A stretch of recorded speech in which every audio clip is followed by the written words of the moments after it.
This is the Washington Times front page for Tuesday, July 21st, 2026. Thanks for joining us. I'm George Gerbo. Houthi rebels in Yemen have announced a new maritime blockade targeting Saudi Arabia, potentially opening a new front in the Iran war. Then Wolfgang von Kockane and Tom Howell report Houthi-affiliated media confirmed the blockade would take effect immediately, saying it was in response to what the group called Saudi Arabia's illegal blockade on Yemenis for over 10 years. The Houthis, who are backed by Iran, control much of southwestern Yemen and maintain effective command over the southern end of the Red Sea that connects to the Gulf of Aden. Even short of actual attacks, the mere threat to oil tankers could be enough to deter shipping companies and insurers from authorizing transits. The move comes as questions rise over the whereabouts of Iranian Supreme Leader Mojtaba Khamenei. Some analysts say Khamenei may be in Russia, an Iranian ally with a track record of offering asylum to hardline heads of state. Other sources say that's unlikely and that he's probably still in Iran. The increasingly loud rumors of his departure, those sources argue, could be part of an Israeli intelligence operation to sow confusion in Iran. Khamenei assumed office on March 8th after the death of his father, Ayatollah Ali Khamenei, who was killed in a joint U.S.-Israeli airstrike. Congressional Republicans are seeking legislative alternatives that could restrict birthright citizenship in certain cases.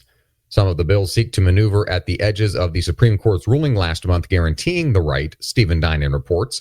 They include restricting women who enter the U.S. on legal visas to engage in birth tourism, or stripping automatic citizenship from children born to non-citizens in U.S. territories, such as Puerto Rico.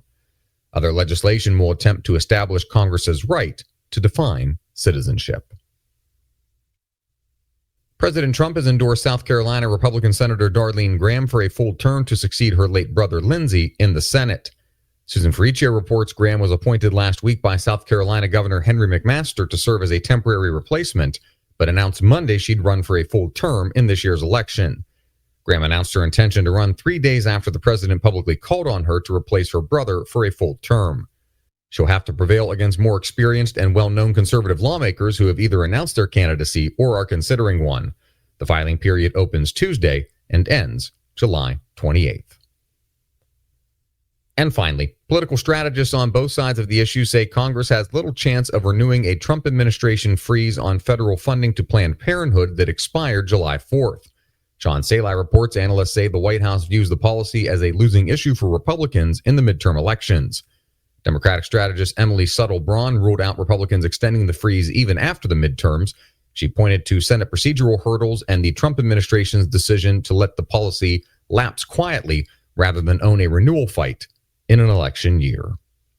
Find all today's front page stories at WashingtonTimes.com/front page or on the Washington Times app, and find us wherever you get your podcasts. You can also find us on social media at Wash Times for breaking news, sports, commentary, and more.